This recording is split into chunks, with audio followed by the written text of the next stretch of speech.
我的答案是发热衫。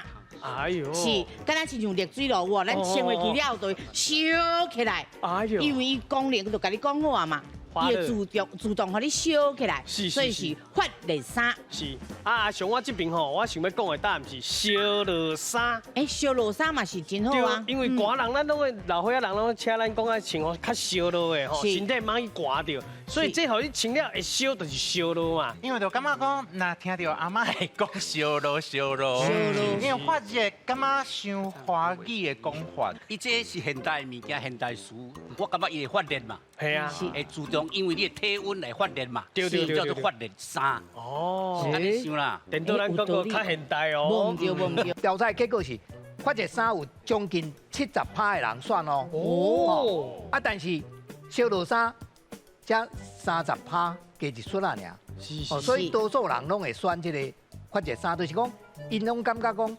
照华语的字直接甲念做台语。哦，甲反过。较好理解。啊，你讲烧热，可能真侪少年人伊拢唔知影啥叫做烧热啊，所以呢去选这个发热衣、发热衫。